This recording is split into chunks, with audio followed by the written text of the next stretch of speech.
E aí, pessoas, estamos de volta e hoje eu quero falar sobre o novo hater da IA. Pois é, enquanto eu tava de férias aí, tirei 3 semaninhas de férias, né? Surgiu um novo hater de IA, né? E não é nada mais, nada menos do que ele, o novo Papa, o Paus, não, o Leão 14, né? Agora deu branco no nome, né? O Roberto Prevost lá, o Roberto Provocador lá, né? Prevost, nem sei que é o Prevost, mas eu tô usando provocador ali, né? Então o Papa soltou aí nesse período que eu tava de férias uma encíclica, né? Onde ele defende o uso ético de IA, né? E é interessante que a encíclica não aponta para IA, aponta para o humano, né? E eu quero falar sobre isso aqui, né? Então, vamos conversar? Oi, para quem não me conhece, meu nome é Vitor Osório, esse é o canal Computação Crítica, praticamente todo dia aqui, exceto quando eu tiro 3 semanas de férias, eu tenho um cafezinho onde eu converso com você sem roteiro sobre computação, desenvolvimento de software, programação, tecnologia e qualquer coisa correlata, né? Então, vamos lá falar de IA?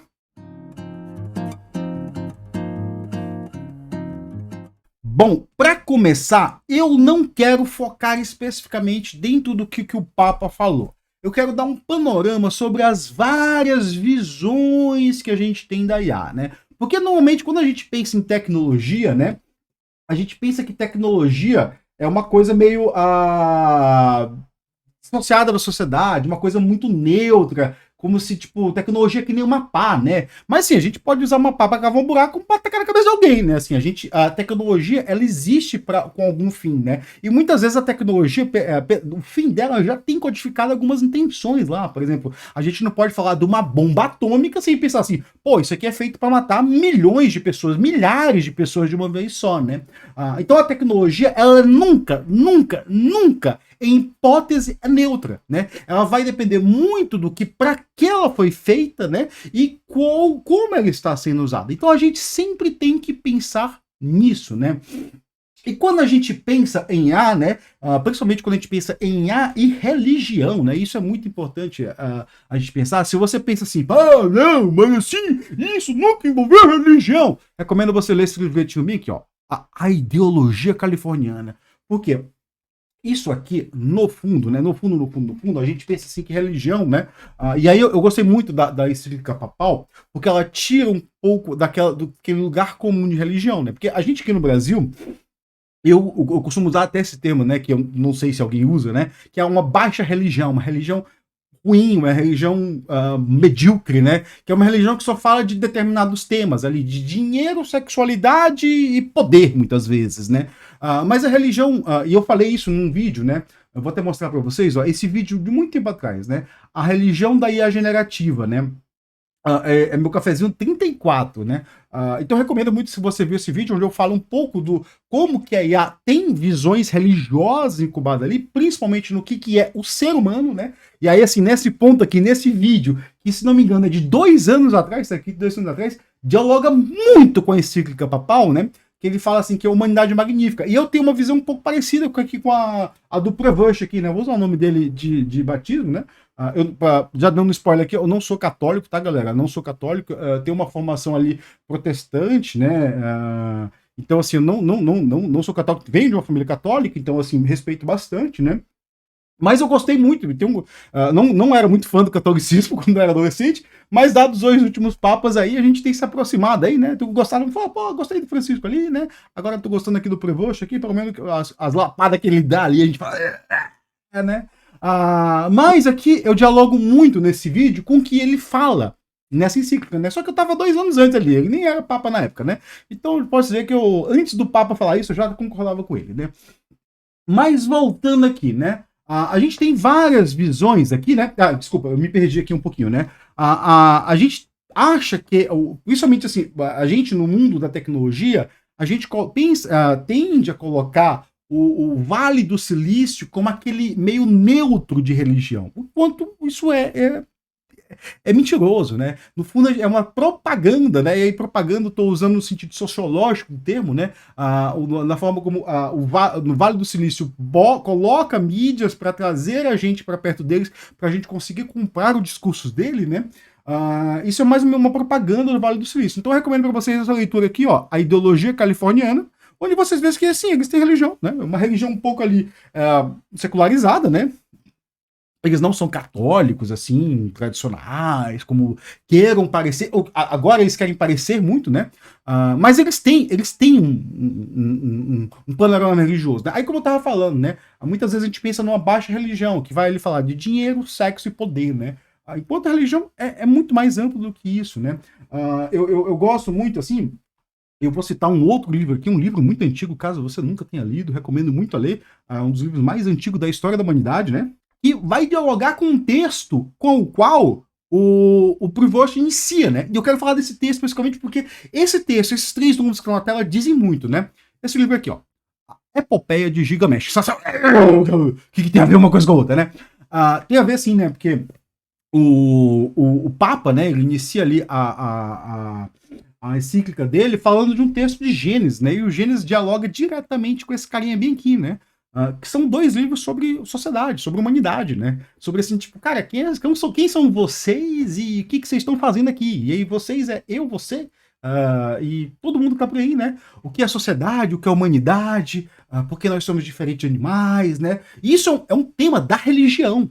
É um tema naturalmente da religião. No momento que você pega e fala assim, né?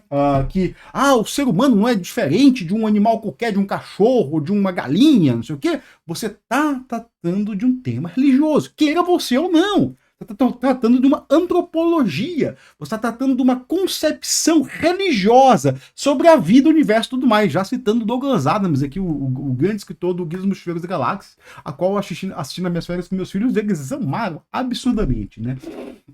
Então, assim, e isso é muito importante, galera. Assim, eu coloquei 3 nomes aqui na tela, né? Se você tá lendo aí, você vai ver Peter Thiel, Mark Anderson e Robert Francis Prevost, o Roberto Francisco, né? Vamos chamar de Roberto Francisco aqui, né? Roberto Francisco, que vamos até dizer quem são as pessoas, né? O Peter Thiel é um bilionário famoso lá do Vale do Silício. Hoje em dia ele comanda uma empresa chamada Palantir, e é muito interessante isso, e assim, eu acho magnífico, assim, como tudo se relaciona, né? Quando o Robert Prevost estava a ponto de ser eleito, né, quando o Francisco morreu e deixou ali as instruções para eleger um novo Papa, né, o Peter Thiel saiu numa jornada, numa cruzada, dando algumas aulas, né, e aí assim, vamos pensar que o Peter Thiel é um cara que assina embaixo desse carinha aqui, ó, da ideologia californiana, né, por mais que hoje em dia ele não fale disso, ele assina embaixo disso, né. Ele saiu numa jornada ali por alguma universidade americanas, dando algumas aulas chamadas O Anticristo. O Anticristo.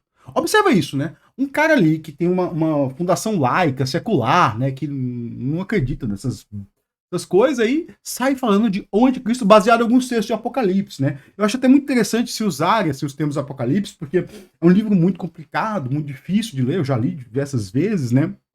Gosto bastante, né? E ele se dá principalmente sobre a queda de Roma. Só que Roma caiu faz, cara, sei lá, 1500 anos que Roma caiu, né? É um livro que se dá sobre a queda de Roma, né? Ele tá falando especificamente de Roma, né? O Anticristo, alguma coisa romana lá. Ele tá falando de um texto muito antigo lá, né? Um texto que vai lá pro passado, né?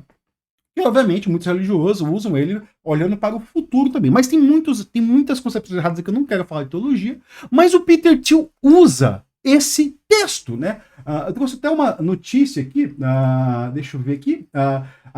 Segundo Peter Thiel, o anticristo do século XXI usará o medo das mudanças climáticas, né? Então ali ele coloca ali que o anticristo, né, essa imagem ali, que ela não tá no Apocalipse, isso aqui é interessante, né?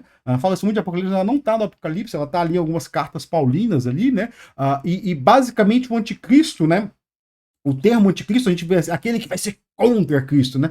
E na teologia ali se entende que o anticristo é aquele que queira assumir o lugar de Cristo, né? Inclusive eu escrevi um texto há bastante tempo, né? No meu antigo blog lá no Medium, né? E eu acreditava que o Steve Jobs, ali nos anos 2012, por aí, esse texto vai dessa época aí, ele tinha essa postura de... As pessoas acreditavam nele como um Cristo, alguma pessoa que ia salvar a gente de alguma coisa, né? Então, o anticristo é esse cara que a gente coloca nossas fés e ele vai nos salvar, a nossa fé nele e ele vai nos salvar, né? Então aqui o Peter Thiel conta essa história do anticristo em algumas aulas, né? E quando, aí eu não sei muito ao certo na época, quando estava tendo ali algumas coisas do Papa. O Papa, não sei se o Papa estava tendo algum encontro lá. Ele resolveu dar essa palestra em Roma, né? Ele resolveu dar essa palestra na mesma cidade do Papa. Por que ele escolheu isso? Nada mais nada menos do que afronta religiosa, galera. Assim, você tem alguém que é secularizado, assim, não tem fé expressa. Ele está usando textos bíblicos para embasar uma opinião dele totalmente dessintonizada ali do muito que a gente crê, né? E a gente tem que ter muito cuidado quando se usa esses termos aqui, por quê? Porque muito disso é usado de maneira tosca hoje em dia, assim, a própria, assim, se você for ali, eu gosto bastante de ler sobre teologia, né? Se você for ler alguns teólogos ali, tipo, eu li muito pouco, tá, galera? Assim, tô falando aqui do pouco que eu li, né? Conversar com alguns amigos, né? Eu tenho amigos que são pastores, padres, né? Você vai ver que muito do que se acredita na mídia, nos meios comuns aí, não tem muita reverberação, não, né? É um lenga-lenga aí que tá por aí, né? Então, assim, esse cara tá por aí falando de um anticristo, né? E ele tá por... No fundo, quem que ele tá dizendo que é o anticristo, né? Ele tá dizendo que o anticristo é esse carinha bem aqui, ó. No fundo, ele tá dizendo... Esse cara diz que o anticristo é esse cara. Então, observa a audácia do rapaz, né? E aí a gente tem que olhar pro panorama político da eleição deste carinha aqui. Quando esse carinha foi eleito, né?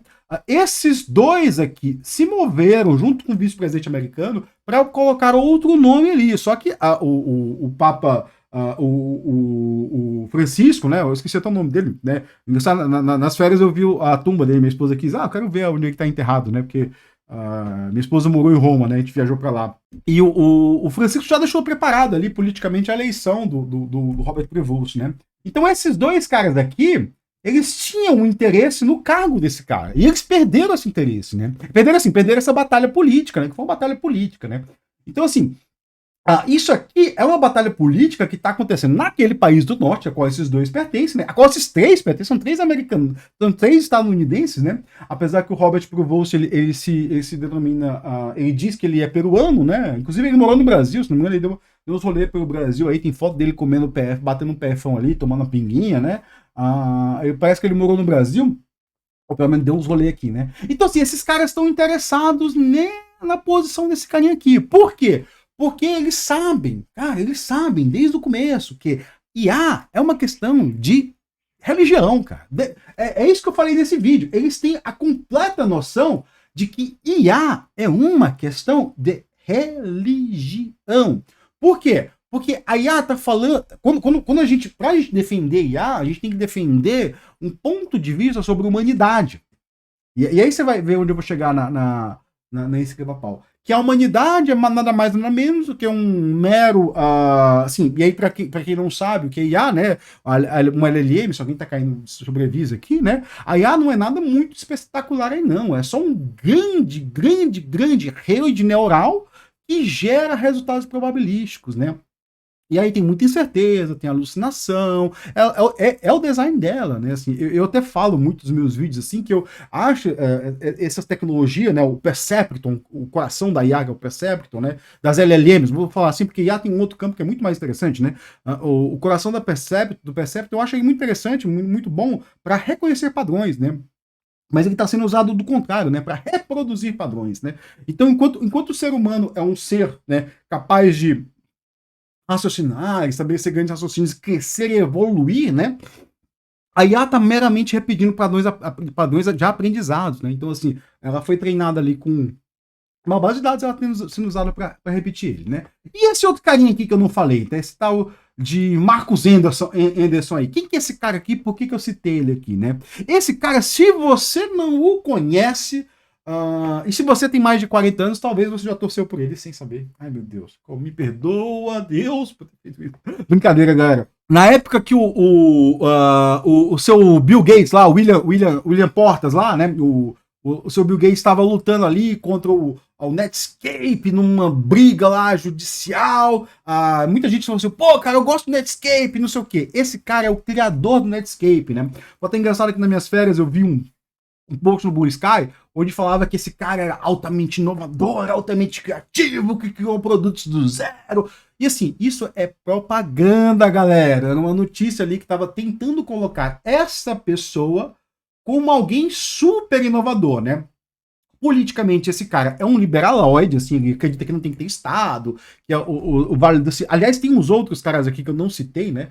Que acreditam que o Vale do Silício tem, o mundo tem que ser comandado pelas cabeças do Vale do Silício, que precisa um rei tecnocrata, não sei o quê, que é um maluco, não vou nem citar o nome desse maluco aqui, né? Mas tem alguns vídeos que eu falei aqui sobre, eu vou deixar aqui o link, né? De alguns vídeos que eu falei sobre tecnologia, sobre o que esses caras do Vale do Silício acreditam, né? Mas tem esse outro maluco, acho que Steven Kurtz, né? Steven Yards, Kurtz Yards, alguma coisa assim, né? Que ele fala que o mundo tem que ser controlado por um rei tecnocrata, não sei o quê. E esses caras meio que acreditam nisso, né?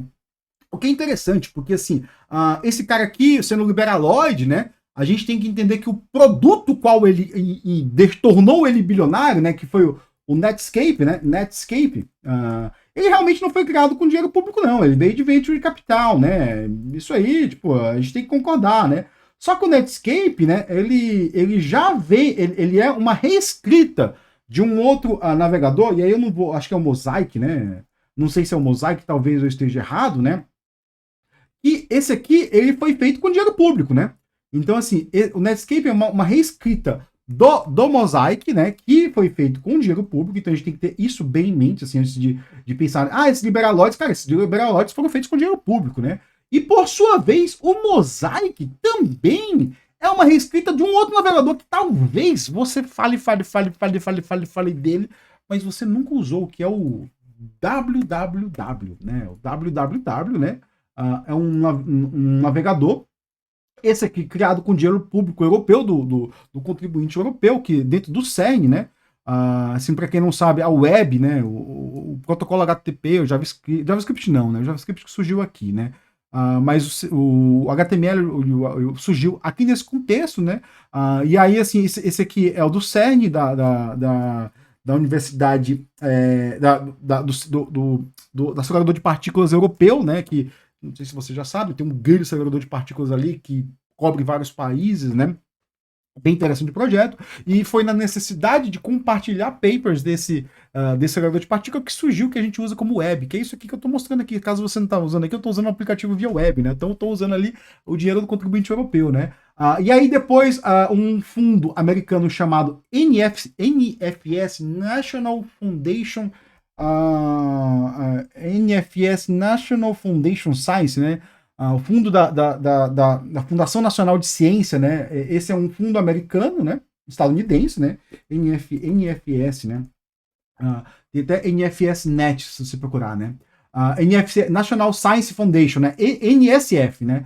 Foi a primeira rede criada pela Fundação Nacional de Ciência dos Estados Unidos em 1985. Isso aqui é um fundo público, tá, galera? Assim, então, assim, dentro desse fundo público aqui, né? Surgiu o Mosaic, né? Que foi um navegador. E aí, dado que o Mosaic já foi feito por esse carinha aqui, ele ganhou um dinheirinho ali dos Venture Capitals para falar, pô, vamos reescrever esse carinha aqui dentro de um contexto de produto, né? E aí criou um outro produto chamado Netscape, né? Então até um pouco de hipocrisia aí, essa galera ser liberaloide, porque eles são feitos em cima, estão sentados em cima de bilhões e bilhões e bilhões de dinheiro público, e aí depois que eles ganham dinheiro, eles falam assim, porque tudo tem que ser liberal, né?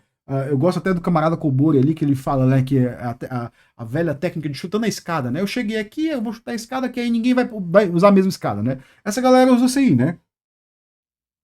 E o que o Mark Anderson diz, né? O que o Mark Anderson diz sobre IA, né? Eu até peguei um texto dele aqui, né? Eu achei um texto dele, não é esse texto que ele diz isso, né? Mas assim, é um texto que eu vou deixar aqui na descrição, né? Eles são todos traduzidos, né? Que ele fala que a IA não vai nos matar, a IA não vai arruinar nossa sociedade, blá blá blá, né? Mas ele tem isso, assim, eu não tenho mais Twitter, né? E ele soltou um Twitter há bastante tempo atrás, que eu li, na época eu até compartilhei, fiz meus comentários em cima, né? Onde ele falava uma coisa bem interessante sobre IA, né? Ele tinha uma visão de mundo sobre IA, ele basicamente ele falou assim, olha, quando a IA dominar toda a sociedade, né, as pessoas vão perder seus empregos e elas vão lutar por a sobrevivência. Isso vai ter um grande benefício econômico. E qual que era o benefício econômico que ele falava? Assim, quando as pessoas lutarem pela sobrevivência, todos os produtos vão estar praticamente de graça, porque vai ser muito barato comprar as coisas. Então, assim, a gente vai chegar num ponto de uma nova renascença. Ele tem essa visão aí, com uma visão malucada, assim, tipo, eu acho que nenhum economista ali, nem daqueles do MBL ali, da quinta série ali, que tem nenhum deles, assim, consegue entender como isso vai se dar, né? Porque, assim, Ah, tem até uma visão maluquete desses caras aí, que é o que a gente chama, eu já falei bastante disso nos meus vídeos, né? Que é o trickle-down economy, né? A economia eles acreditam nisso, né? A economia do gotejamento, onde eles têm todo o dinheiro do mundo e as pessoas vão usufruindo do dinheiro deles, eles precisam, e aí quanto mais ricos eles forem, mais riqueza vai gotejar e cair. Assim, isso, cara, isso não existe, né? É uma ideia inventada lá naquele país lá do norte, lá estadunidense, né? Que surgiu, né?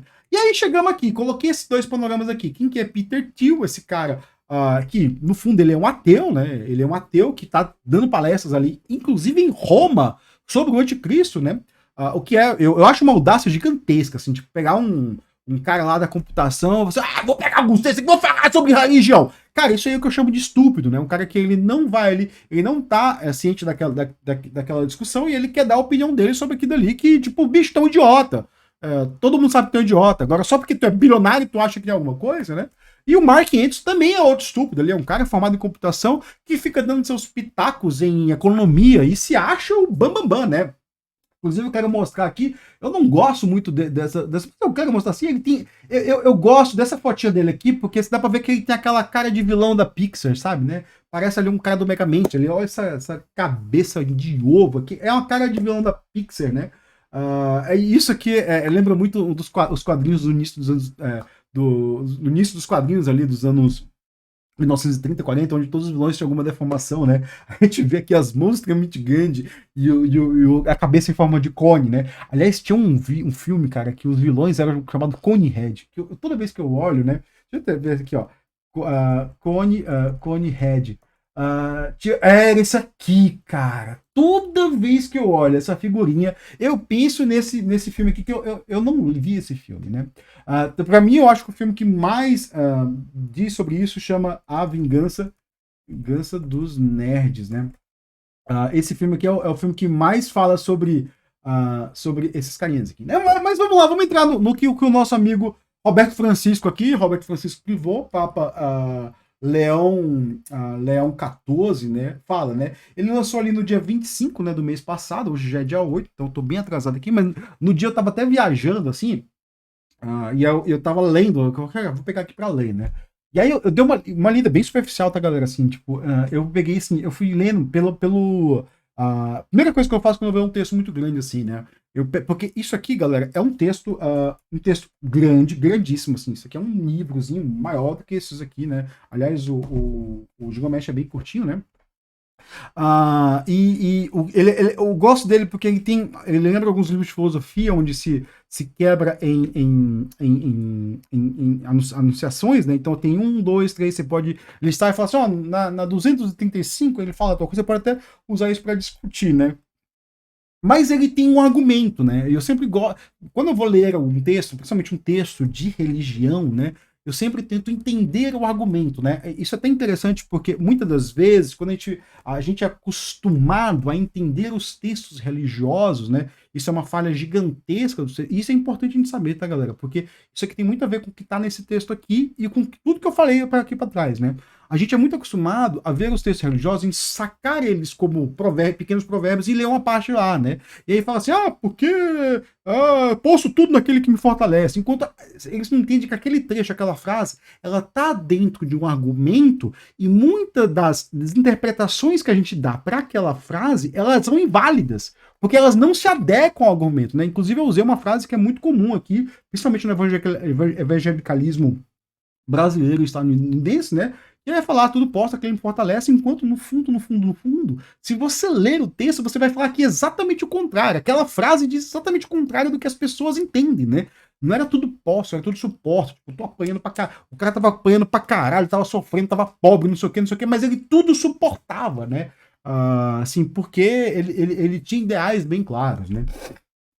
Então, os textos religiosos, eles não são textos que a gente pode sacar frases soltas e entender. Inclusive esse aqui, né? Esse aqui você tem que ler ele do começo ao fim para entender ele. Muitas vezes você vai em uma interpretação aqui que você tem que sair sair emendando ele, né? Só que ele tem uma vantagem, né? Que ele foi escrito por alguém que já entende que existe esse tipo de interpretação, né? Então, Então, assim, ele tem essa vantagem. Então vamos entender um pouquinho do argumento dele aqui, que eu acho que é muito interessante, né? Já começa pelo título, né? Magnífica, humanidade é magnífica. Ele já entra aqui socando o pé e fala assim, ó, tipo, a humanidade é magnífica, não tem história de não, né? Do Santo Padre, Leão XIV, sobre a salvaguarda da pessoa humana na era da inteligência artificial. Então ele está falando aqui de um debate entre IA e humanidade. Ele está botando em lados opostos, né? Essa visão de IA e a humanidade. Isso é muito, muito importante e interessante, né? E aí, assim, a gente vai aqui, ó, Eras Novais do Nosso Tempo, né? Aí ele já vai apontar para um outro texto mais antigo que se dá ali durante a Revolução Industrial, que é do Papa Leão XIII ali. Uma vez eu discuti muito sobre esse aí com um amigo meu, que é um pastor presbiteriano, né? Da ideia que esse texto tem com os movimentos de esquerda, né? Porque assim, ele é um texto ali que ele dá algum suporte a movimentos anarquistas, a movimento sindical, mas ele não se adequa à esquerda tradicional ali, porque ele é um texto religioso, né? E esse meu amigo até defendia, assim, eu concordo com ele, né, que assim, pô, a Igreja Católica tem 2000 anos, né, ela não vai usar como chave interpretativa, né, um texto que tem 200 anos, não, ela tem 2000 anos, ela vai usar chaves interpretativas de 2000 anos atrás, à vista de novas visões, né, então é uma forma de reler de reler os textos antigos, né, e aí assim, eu não li a Hero Novais, né, Hero Novais dá origem à doutrina social da Igreja Católica, né?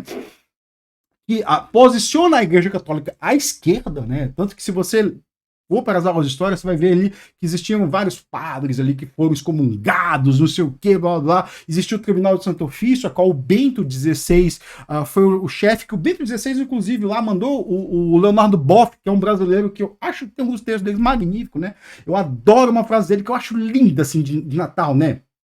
Ele fala, toda criança quer ser Deus, toda criança quer ser homem, todo homem quer ser rei, e todo rei quer ser Deus, mas Deus quer ser criança, né? Ele tem essa frase que eu acho magnífica, né? Então, assim, esses caras estão olhando para Eras Novais, né? Que é essa encíclica ali que do início do século... do século XX, não, final do século XIX, né? E aí ele bota duas imagens bíblicas, construir o bem, permanecer humanos. Ele, só lendo aqui, a gente já consegue entender qual que é a argumentação dele. E tudo isso tem que estar dentro da argumentação. E aí vai. Então, assim, se você for ler outro texto, vai tentando entender onde está a argumentação dele, né? Ele bota pensamento digno, a igreja caminha na história da humanidade, evolução magistério do Leão até hoje, né? Fundamentos e princípios da doutrina social da igreja. Ele está falando de doutrina social da igreja, ele vai reafirmar a doutrina social da igreja, onde o que ela basicamente diz, assim, que tipo, a igreja tem que...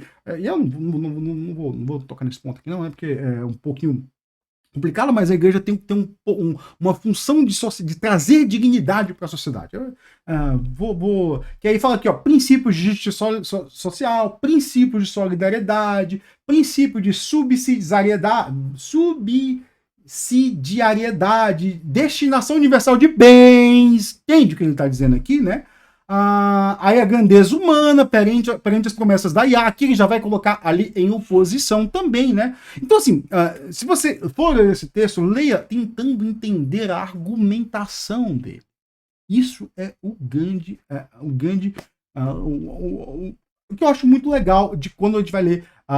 Porque assim, quando ele vai falar de grandeza da pessoa humana perante as promessas da IA, antes disso ele reafirmou a doutrina social da igreja. Então ele está dizendo assim, opa, peraí, eu estou olhando para a IA pensando nisso aqui, tá? Não esqueça disso, né? Isso é importante olhar, né? Mas eu quero olhar especificamente para a introdução. Porque na introdução tem uma chave que você vai até entender porque eu usei esse carinha bem aqui, ó. Eu trouxe esse carinha bem aqui, ó. Ele fala assim, a magnífica humanidade criada por Deus encontra-se hoje perante uma escolha decisiva. Então ele coloca aqui já no começo, ó, introdução, primeiro, capítulo 1. A gente tem uma escolha decisiva, né? Erguer uma nova torre de Babel ou construir uma cidade onde Deus e a humanidade habitam juntos, né? Aí então assim, pô, cara, torre de Babel, que é isso aí? Assim, E aí vai daquilo que eu estava falando, né? De construir argumentos, né? A gente lê os textos em construir argumentos, né? Talvez você já tenha ouvido falar da Torre de Babel, que é onde se iniciam as línguas, e a gente vê, ali que surgiram as línguas, ali não tem nada a ver, galera. Não tem nada a ver. Esse texto não é sobre línguas, nunca foi. Nunca foi. Nunca foi. Sobre o que é esse texto? Assim, a gente tem que ler, aí a gente tem que ler aquele texto com essa história de construir uma argumentação, né? Queira ou não, você com seu preconceito moderno aí de achar assim que o cara lá que escreveu o Gênesis ali, que pode ter sido um cara, uma escola, né? O Gênesis é dito que foi de Moisés, mas assim, alguns dizem que é mais antigo, né? Ele tinha uma argumentação.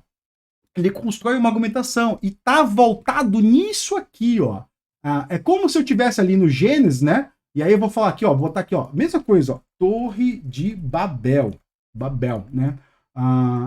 Eu falo assim, Torre de Babel, beleza, quem que é a Torre de Babel? Tinha um carinha chamado Nimrod, que era o grande herói da época, né? E aí, assim, como é que esse carinha aqui, né, ele é apresentado no texto, né? Esse carinha é apresentado no texto de uma forma bem interessante, né? Eles falam que as cidades existiam, mas não existia um governante acima das cidades, né? As cidades eles eram independentes, né? Elas existiam ali e elas se governavam, né? E esse carinha aqui, dentro do texto, ele foi o primeiro guerreiro, o maior guerreiro, que ele começou a governar sobre diversas cidades. Aí cita várias cidades ali, que são cidades ali Então, assim, o texto está colocando esse carinha aqui como o primeiro imperialista. Esse cara tá no texto como primeiro imperialista. Esse cara está no Gênesis como o primeiro imperialista. Foi um cara que era um guerreiro de uma cidade lá que foi governar sobre diversas cidades, né? E aí, o Gênesis também tem um outro carinha ali, que a história é contada em paralelo, né? Conta primeiro a história de Nimrod, depois conta a história de Abraão, né? Abrão, vou botar o nome dele aqui, Abrão, né? Abrão era um cara que veio de Ur, né? Ele veio do Irã, né? É o iraniano. Arão era iraniano, né? Abrão, né? Abrão era iraniano, né? Ele veio de Ur, né? E ele sai de uma cidade ali, que era uma cidade famosa, grande na época ali, né? E ele vai navegar sobre diversos reinos. Ele tem é como se fosse uma epopeia dele, onde ele começa ali em Ur e ele acaba no Egito, né? Se não me engano, ele morre no Egito. Ali, o filho dele é governador do Egito, né? De uma cidade do Egito, assim, entender que naquela época, eu não sei qualificar ali, mas assim, são histórias muito mal contadas, né? Porque elas são contadas dispersas, né? Mas o que esse texto está fazendo, ele é criar uma oposição entre esse cara e esse cara. Porque esse carinha aqui, se você ler a epopeia dele, né? E aí eu tô falando de epopeia, porque eu tô listando, apontando para esse carinha aqui, né? O Gilgamesh também foi um grande guerreiro. Ele foi lá, conheceu uma prostituta lá, né? Transou por 7 dias com ela. Ela ofereceu. Não, desculpa, Enkidu, né? Enkidu era um cara que estava no meio do mato ali, né? Bárbaro, né? E aí ele transa com a prostituta por 7 dias. Ela civiliza ele numa cena que eu achei magnífica, né? Ela oferece. Ela já tinha passado 7 dias ali, duríssimos, né? Duríssimos, né? Digamos, né? E aí ela oferece cerveja e pão para ele e cobre ele com. Raspa a barba e cobre ele com roupas, né? E aí nisso civiliza ele. Então ele tá falando sobre a civilidade do humano, né? E aí depois dali ele conhece o Gilgamesh, que era um grande guerreiro ali de uma cidade, né? Os dois entram num relacionamento homoafetivo, né? Dá pra entender muito. Assim, não diz claramente, mas assim, dá pra. Cara, qualquer pessoa que lê percebe, né? E eles vão por uma jornada ao submundo, né? Então, nessa epopeia do Gilgamesh aqui, né? Ele tá indo pro submundo. E aí o submundo não é inferno, tá, galera? Submundo, na definição aqui dos antigos, principalmente de Gênesis também tem, é o lugar para onde vamos depois dessa vida. Porque já se tinha essa ideia, né? Uma ideia que vamos para um outro lugar. Só não tinha uma ideia de julgamento, de céu, de inferno. Isso não existia para essa galera, né? Isso ainda não estava ciente, né? Então ele vai para o submundo e tem uma jornada ali com o submundo, né? Inclusive é trágico o final, né? Ele chora como uma noiva quando a Enkidu, a não ser quem, acho que a Enkidu morre, né? Ele chora como uma noiva ali, né? Então é um romance, é um romance assim, sobre uma ilha submundo, né? Enquanto Abraão ele faz uma epopeia similar. Só que dentro das grandes civilizações, né? Ele vai ali, ele sai de Ur, ele vai para Sodoma e Gomorra lá, que Sodoma e Gomorra também é outro mau entendimento do caralho em termos de teologia, assim. O pessoal bota Sodoma, tanto que Sodoma hoje é classificado como uma forma sexual, Sodoma é retratado como sodomia, né? Se você procurar sodomia aí no Google, não procure no seu trabalho, né? Você vai saber, né? Enquanto no texto bíblico Sodoma não tem esse significado, né? Assim, é retratado porque em um momento Abraão chega lá, chegam anjos lá, não eram anjos, eram seres como anjos, né? Alguma coisa assim. E os sodomistas, o pessoal de Sodoma quer pegar aquele povo para escravizar. E aí se retrata muito sexualmente isso, enquanto o próprio texto, ali, interpretações posteriores dentro do texto bíblico, fala ali que o pecado de Sodoma não era a arrogância e a acumulação de riqueza, né? Fala isso lá nos profetas menores, lá, né? Cara, essa ideia de homossexualismo, de homossexualidade, né? Isso vem depois. Bem depois. É uma ideia bem mais recente, né? Nos antigos ali, a ideia de sodomia era uma ideia de, tipo, pessoas arrogantes, soberbas e queriam controlar os outros, né? Então a gente vê essa historinha aqui sobre uma historinha de oposição entre dois perfis, né? O Nimrod e o Abrão, que aí, se você não sabe, né? Em alguma hora ele fala que o nome dele vai mudar para Abraão, né? Esse carinha aqui é o patriarca das três grandes religiões do mundo, né? Ele tanto serve aos muçulmanos, quanto aos cristãos, quanto aos judeus, né? E eles estão em oposição, dada uma concepção de Estado e de poder. Aqui se fala sobre Estado e poder, né? Tanto que eu acho magnífico como acaba a epopeia de Abraão, né? Se você nunca leu esse carinha aqui, né? Acaba do ponto de vista lá que o filho eles vendem, os irmãos vendem um dos filhos dele ali como escravo para o Egito, né? E aí esse cara ele cresce ali dentro ele cresce ali dentro da organização do Egito, né? Ele vira um governador, ele não vira um faraó, né? Como muita gente bota aí, né? Algumas coisas. E aí ele era um governador que ele tem um sonho lá que, assim, tinham 7 vagas gordas e 7 vagas magras, né? Ele interpreta aquele sonho como, tipo, cara, a gente tem... E aí, assim, eu interpreto isso como pensamento de sociedade, como a civilização tem que se prever, porque esses textos, eles estão falando sobre civilizações, né?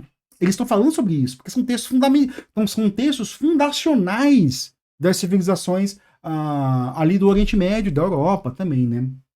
E aí ele fala ali que, tipo, ele vai construir grandes silos, né? E esses silos vai servir para o quê? Para sustentar a população quando essas vacas gordas... tem uma gente usa até hoje, né? Vacas magras e vacas gordas, né? Quando chegar o tempo das vacas magras, né? E aí, depois o Abraão tem um ponto lá que na história que o Abraão chega no Egito morrendo de fome e fala assim, olha, tipo, pô, dá o que for pra gente aí que a gente tá morrendo de fome, né? E o filho dele fala assim, pode servir. Então, no fundo, ali ele está dizendo ali que a sociedade, né, quem acumula as riquezas, ele tem que abrir as riquezas para os outros. Porque aquele que possui o controle das riquezas, ele está guardando para o quê? Para dividir. Né? E esses textos falam disso, galera. E são muito mal utilizados. São muito mal utilizados porque eles são usados de maneira errada, eles são isolados, né? Eu estou falando aqui de história de José, é usado isoladamente, né? Enquanto você tem que ler isso aqui como a epopeia de Abraão, né? Um cara que roda por várias civilizações, né? E o Papa começa com isso, né? Torre de Babel. Ele abre para falar de IA, dizendo que a gente está entre erguer uma nova Torre de Babel ou construir uma cidade onde Deus e a humanidade habitam juntos, né? Ele fala assim, ó, cada geração recebe uma herança, em herança a tarefa de dar forma ao seu tempo, de fazer amadurecer a história como lugar onde a dignidade de cada pessoa seja salvaguardada, a justiça promovida e a fraternidade possibilitada. Sobre cada época, paira o risco de construir um mundo desumano e mais injusto, onde a humanidade corre o risco de perder a sua identidade. Nós cristãos erguemos olhos para Deus, e aqui vai a parte religiosa, que eu vou pular, né? Então, assim, Essa carta aqui, né, ela tem que ser entendida e lida sobre todos esses prospectos aqui, tipo, quem que é Peter Thiel, por que que esse cara tá, esses caras eles vão lá, pagaram para fazer propaganda de outro cardeal, né, inclusive já estamos falando aí que talvez a gente tenha um novo papado de Avignon aí, caso você não saiba o que foi o papado de Avignon, né, porque esses caras que, eles são ateus, galera. Esses caras aqui, eles não são católicos, não. Esses caras não são católicos porra nenhuma, não. Eles são só ateus que entendem que a humanidade precisa de uma religião para compreender as coisas, né? Então, volto a dizer, ó, leia a ideologia californiana. Esses caras acreditam nisso aqui, ó. Então, pensa lá como... E outra coisa, aí você fala, mas você tá juntando um cara com outro aqui, né? Esse cara aqui, ó, se você bota o Mark Zuckerberg, ele tá aqui debaixo desse cara, ó. O Zuckerberg tá debaixo desse cara, ó. Esse cara aqui é investidor disso aqui, ó. Então, assim, eu sempre falei, quando eu refiro a esses caras aqui, que a gente acha como esses caras como se eles fossem os criadores de tudo. Mas não, eles estão ali dentro de fundos de venture capital, que são comandados por esses carinhas aqui, né? Então a gente tem que ter muito cuidado quando a gente olha essas visões, né? Então, galera, assim, ó, 40 minutos aqui, falando só de uma introdução política, geopolítica, até teológica aqui, dessa encíclica papal, que eu achei muito boa, né? E a encíclica papal, ela vai muito reverberar no que eu falei neste vídeo aqui, né? Então, se você quer ver mais, veja esse vídeo, eu recomendo nele, né? Eu dou algumas ideias aqui, eu até falo aqui, ó, esse cafezinho vai ser polêmico. Quase toda discussão sobre a generativa passa por um papo de vendedor de profetas da igreja generativa, né? Eu nem lembro o que eu falei aqui especificamente, mas eu falo que, assim, isso ele passa sobre uma visão de humanidade, né? Que para a gente acreditar que realmente haverá uma IA que vai... eu acho engraçado aqui, que aí eu vou voltar para um outro texto, né? Eu gosto muito quando os psicanalistas usam principalmente os textos gregos ali, né, as histórias gregas, como a ficção também, para interpretar coisas da humanidade, né? E tem um texto muito bom, né? Frankenstein foi filme aí, saiu ano passado, né? O Frankenstein, que eu acho um texto magnífico, assim. É um texto assim que a psicanálise, eu não sei se é a psicanálise, interpreta o Frankenstein como a possibilidade do homem se igualar a Deus, do homem tem aquela deixa eu ver aqui Dr. Manhattan Lua. Tem uma cena, essa cena aqui, caso você tenha visto, né, que o Dr. Manhattan ele vai para a Lua ali qual é o nome desse quadrinho mesmo? Deu branco agora aqui, né? Do Dr. Manhattan. É esse carinha aqui, né? Aqui do Watchman, né?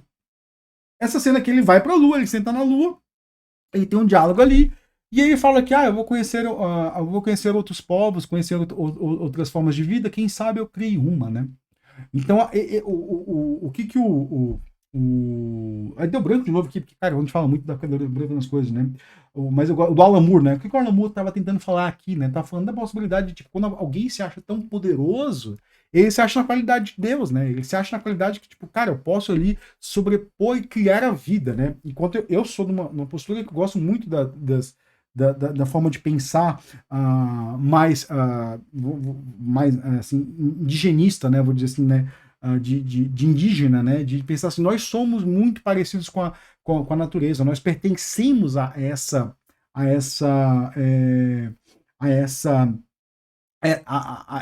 esse contexto que é a natureza, que é o mundo, né? Nós somos mais um ser dentro do mundo, né? Que não é discordante do que está ali no texto de Gênesis também não, tá, galera? Assim, de maneira nenhuma, né?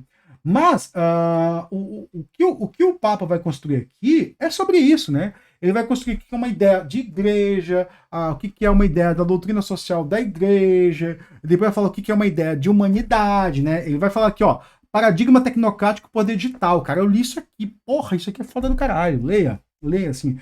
Poder tecnocrático, a tecnologia controlando a nós mesmos, né? É aquilo que eu tô falando o tempo todo aqui, né? Vai falar de ajuda preciosa que requer atenção, tem que ter muito cuidado. Ele não vai se tornar um hater em si, assim. Eu até. Pelo que eu não li todo, esse aqui é muito grande, tá, galera? Eu tava de férias, assim, eu não li todo. Eu queria até ler. Aliás, se vocês querem que eu leia esse texto aqui mais profundamente, fala comigo aí que posso dar alguns insights de pessoas que já leu tudo, assim. Não sou católico, tá, galera? Assim, não sou católico, tanto que, assim, por mim, eu vou pular aqui essas partes, até porque, assim, como eu tenho uma base ali protestante, né? É bem diferente da maneira de pensar, né?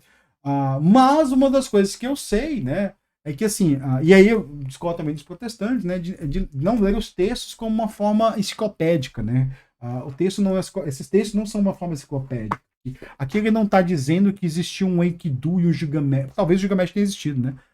Um Gilgamesh e eles foram para o submundo. Não, ele está dizendo sobre a natureza do que somos, né? Sobre os atos que podemos fazer, né? Então é isso, galera. Esse foi o meu cafezinho aí de hoje. Cara, cafezinho de volta às férias, 45 minutos falando sobre Papa, IA, literatura antiga. Porra, foi foda isso aí, hein? Bastante, né? E foi sem roteiro, tá, galera? Assim, se ficou mais algum tema que você quer que eu fale aí, então comenta aí, deixa o comentário aí que se você gostou, compartilha, joga aí pros seus amigos, joga naquele grupo ali, desenvolvedores, que alguns são meio católicos ali, outros são meio protestantes, outros são ateus, joga lá, porque assim, cara, eu falei do ponto de vista aqui, bem, do meu ponto de vista, foi bem, eu joguei vários textos, cara, eu joguei Gilgamesh, velho, tipo, joguei Gigamente, né? Então é isso, galera. Tudo que eu espero de vocês é obrigado aí por ter aguentado aí, não dar um unsubscribe, ficar 3 semanas sem publicar nada. Eu tava de férias, né? Aliás, eu gosto muito da Hero Novares, né? Esses direitos trabalhistas vieram dali, né? Não, assim, aquela doutrina lá gerou um monte de coisa, e assim, eu gosto muito de ter esse direito trabalhista, de ter férias remuneradas, né? Eu voltei, conversei com o meu chefe aqui, também vai tirar férias, ele vai fazer, inclusive, a mesma viagem que eu fiz, né? Mas é isso aí, galera. Valeu, brigadão e bom cafezinho para vocês. Isso aí.